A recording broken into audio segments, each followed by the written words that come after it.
ଯେଉଁ ହିତାଧିକାରୀ ଏପର୍ଯ୍ୟନ୍ତ ଭତ୍ତା ଟଙ୍କା ପାଇନାହାନ୍ତି ତ ସେମାନେ ଭାବୁଛନ୍ତି ଯେ ଭତ୍ତା ଟଙ୍କା କେବେ ମିଳିବ, ତ କେଉଁ ମାସରେ ସେମାନଙ୍କୁ ଭତ୍ତା ଟଙ୍କା ମିଳିବ, କେତେ ତାରିଖରେ ଭତ୍ତା ଟଙ୍କା ମିଳିବ। ତ ଗତ ଜୁଲାଇ 29 ତାରିଖରେ ଯେଉଁମାନଙ୍କର ଭତ୍ତା ଟଙ୍କା ବାକି ରହିଥିଲା ସେମାନଙ୍କୁ ଭତ୍ତା ଟଙ୍କା ମିଳିଛି। ଆଉ ଅନେକ ହିତାଧିକାରୀ ଏମିତି ରହିଛନ୍ତି ସେମାନଙ୍କୁ 4 ମାସ ହେଲାଣି ଭତ୍ତା ଟଙ୍କା ଏପର୍ଯ୍ୟନ୍ତ ସେମାନେ ପାଇନାହାନ୍ତି।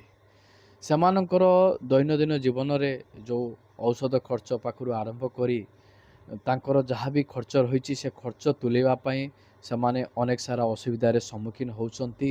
ତ ଭତ୍ତା ଟଙ୍କା ସେମାନଙ୍କୁ କାହିଁକି ମିଳିପାରୁନାହିଁ, ତ ସରକାରଙ୍କ ତରଫରୁ ଏହାକୁ ନେଇ କ'ଣ ଅପଡ଼େଟ୍ ରହିଛି ଏହି ଭିଡ଼ିଓ ମାଧ୍ୟମରେ ମୁଁ ଆପଣମାନଙ୍କୁ ବିସ୍ତାର ରୂପେ ଜଣାଇବି। ସେଥିପାଇଁ ଆପଣମାନେ ଭିଡ଼ିଓଟିକୁ ଶେଷ ପର୍ଯ୍ୟନ୍ତ ଦେଖନ୍ତୁ ବିନା ସ୍କିପ୍ରେ, ଯାହାଫଳରେ ଆପଣମାନେ ଡିଟେଲ୍ସ ଇନଫର୍ମେସନ୍ ପାଇବା ସହିତ ଭତ୍ତା ଆପଣମାନଙ୍କୁ କେବେ ମିଳିବ, ଯେଉଁମାନଙ୍କର ବାକି ରହିଛି ସେ ବିଷୟରେ ମଧ୍ୟ ଆପଣ ଡିଟେଲ୍ସ ଜାଣିପାରିବେ। ଭିଡ଼ିଓଟିକୁ ଆରମ୍ଭ କରିବା ପୂର୍ବରୁ ଆପଣ ସମସ୍ତଙ୍କୁ କହି ରଖିବି, ଚ୍ୟାନେଲରେ ଯଦି ନୂଆ କରି ଆପଣମାନେ ଭିଡ଼ିଓଟିକୁ ଦେଖୁଥାନ୍ତି ଏପର୍ଯ୍ୟନ୍ତ ଚ୍ୟାନେଲକୁ ସବସ୍କ୍ରାଇବ୍ କରିନାହାନ୍ତି ତାହେଲେ ଆପଣମାନେ ଚ୍ୟାନେଲକୁ ସବସ୍କ୍ରାଇବ୍ କରିଦିଅନ୍ତୁ, ଭିଡ଼ିଓକୁ ଗୋଟେ ଲାଇକ୍ କରିଦିଅନ୍ତୁ। ଯେଉଁମାନେ ଭତ୍ତା ଟଙ୍କା ପାଉଛନ୍ତି ସେମାନଙ୍କର ଅନେକ ସାରା ପ୍ରଶ୍ନ ରହିଛି। ହ୍ୱାଟ୍ସଆପ୍ ଗ୍ରୁପ୍ରେ ମଧ୍ୟ କମେଣ୍ଟସ୍ କରିଥିଲେ, ଭିଡ଼ିଓ ମାଧ୍ୟମରେ ମଧ୍ୟ କମେଣ୍ଟସ୍ କରିଥିଲେ। କିଛି ହିତାଧିକାରୀ ଏମିତି ରହିଛନ୍ତି ସେମାନଙ୍କୁ 3 ମାସର ଭତ୍ତା ଟଙ୍କା ମିଳିନି। ଆଉ କିଛି ହିତାଧିକାରୀଙ୍କର କମେଣ୍ଟସ୍ ରହିଥିଲା ସେମାନଙ୍କୁ 4 ମାସର ଭତ୍ତା ଟଙ୍କା ମିଳିନି। ଆଉ କିଛି ହିତାଧିକାରୀଙ୍କର କମେଣ୍ଟସ୍ ରହିଛି 2 ମାସର ଭତ୍ତା ଟଙ୍କା ମଧ୍ୟ ସେମାନଙ୍କୁ ମିଳିନି।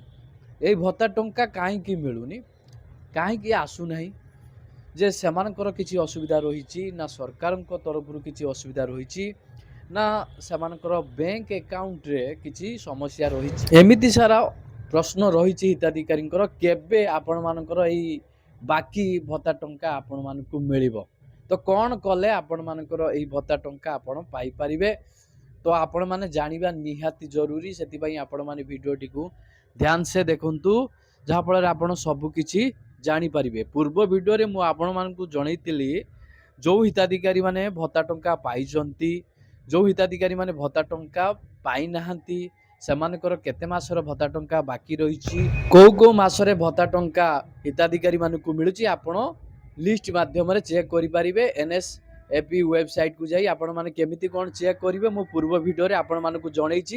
ଯଦି ସେ ଭିଡ଼ିଓ ଆପଣ ଏପର୍ଯ୍ୟନ୍ତ ଦେଖିନାହାନ୍ତି ସେ ଭିଡ଼ିଓଟିକୁ ଆପଣମାନେ ଦେଖିନିଅନ୍ତୁ, ସେ ଲିଷ୍ଟକୁ ମଧ୍ୟ ଆପଣ ଚେକ୍ କରନ୍ତୁ ଯେ ଆପଣଙ୍କୁ କେତେ ମାସର ଭତ୍ତା ଟଙ୍କା ମିଳିଛି।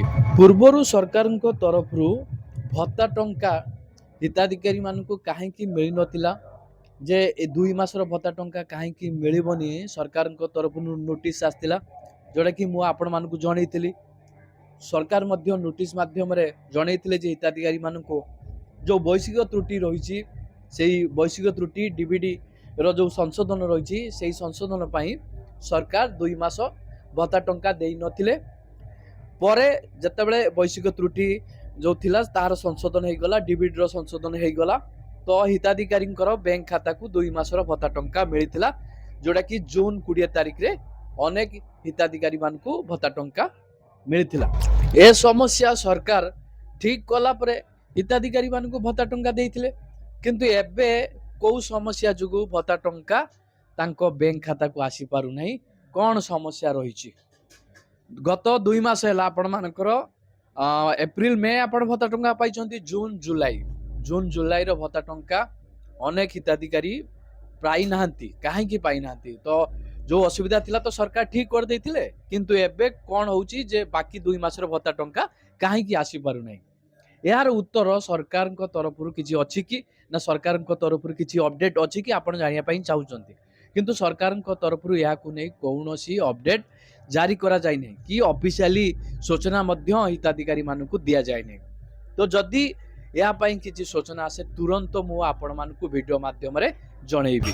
ସରକାରଙ୍କ ତରଫରୁ ହିତାଧିକାରୀମାନଙ୍କୁ ସୂଚିତ କରାଯାଇଥିଲା ଯେଉଁ ହିତାଧିକାରୀମାନେ ବ୍ୟାଙ୍କ ଆକାଉଣ୍ଟ ମାଧ୍ୟମରେ ଭତ୍ତା ଟଙ୍କା ପାଉଛନ୍ତି ସେମାନଙ୍କୁ ଏହିସବୁ କାର୍ଯ୍ୟଗୁଡ଼ିକ କରିବାର ଅଛି।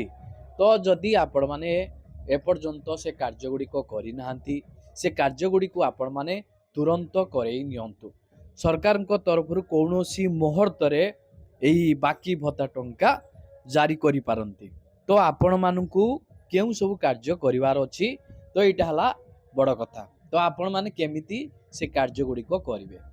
ପ୍ରଥମତଃ ଆପଣମାନେ ଆପଣମାନଙ୍କର ଆଧାର କାର୍ଡ଼ ସହିତ ବ୍ୟାଙ୍କ ଆକାଉଣ୍ଟକୁ ସଂଯୋଗ କରିବା ପାଇଁ ପଡ଼ିବ। ଡେବିଟ୍କୁ ସକ୍ରିୟ ରଖିବା ପାଇଁ ପଡ଼ିବ। ଏହି କାର୍ଯ୍ୟ ଆପଣମାନେ ଜନସେବା କେନ୍ଦ୍ରକୁ ଯାଇକି କରିପାରିବେ କି ଆପଣଙ୍କର ପ୍ରଶ୍ନ ରହିଥିବ। ଦେଖନ୍ତୁ ଏହି କାର୍ଯ୍ୟ ଆପଣମାନେ ଜନସେବା କେନ୍ଦ୍ରକୁ ଯାଇକି କରିପାରିବେ ନାହିଁ। କାହିଁକି କରିପାରିବେନି ମୁଁ କହୁଛି ଏ କଥା, ଯେଉଁଟାକି ଆପଣମାନଙ୍କର ବ୍ୟାଙ୍କ ସିଷ୍ଟମ କେବଳ ବ୍ୟାଙ୍କ କର୍ମଚାରୀ ହିଁ ଆପଣମାନଙ୍କର ସମସ୍ୟାକୁ ସମାଧାନ କରିପାରିବେ।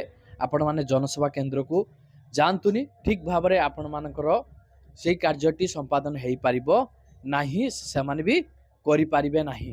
ତ ଆପଣମାନେ କ'ଣ କରିବେ, ଆପଣମାନଙ୍କର ଯେଉଁ ବ୍ୟାଙ୍କରେ ବ୍ୟାଙ୍କ ଖାତା ରହିଛି ଆପଣମାନେ ସେଇ ବ୍ୟାଙ୍କକୁ ଯିବେ। ବ୍ୟାଙ୍କକୁ ଗଲା ପରେ ଆପଣମାନଙ୍କୁ ବ୍ୟାଙ୍କର ଯେଉଁ କର୍ମଚାରୀମାନେ ଅଛନ୍ତି ଫର୍ମ ଆପଣମାନଙ୍କୁ ଦେବେ। ସେଇ ଫର୍ମଟିକୁ ଆପଣମାନେ ନିର୍ଭୁଲ ଭାବରେ ଫିଲ୍ଅପ୍ କରିବାର ଅଛି। ଯେତେବେଳେ ଆପଣ ଫର୍ମଟିକୁ ନିର୍ଭୁଲ ଭାବରେ ଫିଲ୍ଅପ୍ କରି ଆପଣମାନଙ୍କର ଆଧାର କାର୍ଡ଼ ସହିତ ଆପଣ ବ୍ୟାଙ୍କ ଆକାଉଣ୍ଟର ପାସବୁକ୍ର ଜେରକ୍ସ ଆପଣ ଆଟାଚମେଣ୍ଟ କରିକି ଡିପୋଜିଟ୍ କରିଦେବେ। ସେତେବେଳେ ଆପଣମାନଙ୍କର ଆଧାର ସହିତ ବ୍ୟାଙ୍କ ଆକାଉଣ୍ଟଟି ସଂଯୋଗ ହେବା ସହିତ ଡିବିଟି ଆପଣମାନଙ୍କର ସକ୍ରିୟ ହୋଇଯିବ। ଅନେକ ହିତାଧିକାରୀଙ୍କର ଯେଉଁ ସମସ୍ୟା କ'ଣ ରହିଛି ନା ସେମାନଙ୍କର ଆକାଉଣ୍ଟରେ KYC ମଧ୍ୟ ଅପଡେଟ୍ ହେଇନଥାଏ, ଯାହାଫଳରେ ଆପଣମାନଙ୍କର ସମସ୍ୟା ମଧ୍ୟ ସେ ଗୋଟେ ସୃଷ୍ଟି କରିଥାଏ। ତ ଆପଣ ସେ ସମସ୍ୟାଟିକୁ ଯଦି ସମାଧାନ କରିବା ପାଇଁ ଚାହୁଁଛନ୍ତି ସେଇ ବ୍ୟାଙ୍କରେ ଆପଣମାନଙ୍କର KYC ଫର୍ମ ମିଳିବ। ଆପଣ KYC ଫର୍ମ ଆଣିବେ। ଆଣିଲା ପରେ ତାକୁ ନିର୍ଭୁଲ ଭାବରେ ଫିଲ୍ଅପ୍ କରିବେ। ଆପଣମାନଙ୍କର 4ଟି ସିଗ୍ନେଚର ଲାଗିବ, ପାସପୋର୍ଟ ଫଟୋ ମଧ୍ୟ ଲାଗିବ, ଆପଣମାନଙ୍କର ଯେଉଁ ଡକୁମେଣ୍ଟସ୍ ରହିଛି ଆଧାର କାର୍ଡ଼ ପାନ୍ କାର୍ଡ଼ ଏସବୁ ଡକୁମେଣ୍ଟସ୍ ଆପଣମାନଙ୍କର ଲାଗିବ। ଆପଣ ଫର୍ମଟିକୁ ସବମିଟ୍ କଲା ପରେ ଆପଣମାନଙ୍କର 24 ଘଣ୍ଟା ମଧ୍ୟରେ KYC ମଧ୍ୟ ଅପଡେଟ୍ ହେଇଯିବ। ବର୍ତ୍ତମାନ ସରକାରଙ୍କ ତରଫରୁ ଯେଉଁ ବାକି ଭତ୍ତା ଟଙ୍କା କାହିଁକି ମିଳୁନାହିଁ, ତ ଏହାର ଉତ୍ତର ଯଦି ଆପଣମାନେ ଜାଣିବା ପାଇଁ ଚାହିଁବେ ପଞ୍ଚାୟତ ଅଫିସକୁ ଯିବେ, ତାଙ୍କୁ ପଚାରିବେ, ବ୍ଲକ ଅଧିକାରୀମାନଙ୍କୁ ପଚାରିବେ, ସେମାନେ ଆପଣମାନଙ୍କୁ ସଠିକ୍ ଉତ୍ତର ଦେଇପାରିବେ ନାହିଁ। ଏହାକୁ ନେଇ କୌଣସି ସରକାରଙ୍କ ତରଫରୁ ଅପଡେଟ୍ ପ୍ରଦାନ କରାଯାଇନାହିଁ କି ଘୋଷଣା କିଛି କରାଯାଇନାହିଁ କାହିଁକି ଭତ୍ତା ଟଙ୍କା ହିତାଧିକାରୀମାନଙ୍କୁ ମିଳୁନାହିଁ।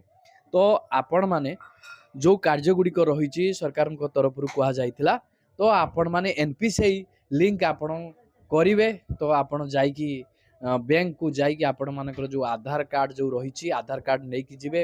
ଆପଣଙ୍କର ବ୍ୟାଙ୍କ ଆକାଉଣ୍ଟ ସହିତ ସଂଯୋଗ କରିକି ଡିବିଟିକୁ ଆପଣ ସକ୍ରିୟ ତୁରନ୍ତ ଆପଣମାନେ କରିଦିଅନ୍ତୁ। ଯଦି ଏହି କାର୍ଯ୍ୟ ହିତାଧିକାରୀଙ୍କର ବାକି ରହିଛି, ଯେଉଁ ହିତାଧିକାରୀମାନେ ଏହି କାର୍ଯ୍ୟ କରିପାରୁନାହାନ୍ତି, ବ୍ୟାଙ୍କକୁ ଯାଇପାରୁନାହାନ୍ତି, ସେମାନେ ଯିବାକୁ ଅକ୍ଷମ ଅଛନ୍ତି, ସେମାନେ କେମିତି ଏହି କାର୍ଯ୍ୟ କରିବେ? ଆପଣମାନେ ପଞ୍ଚାୟତ ଅଫିସକୁ ଯିବେ, ସେଠି ଯୋଗାଯୋଗ କରିବେ କି ଆପଣଙ୍କର ପରିବାରର ଯେଉଁ ସଦସ୍ୟ ରହିଛନ୍ତି ତାକୁ ପଠାଇଦେବେ।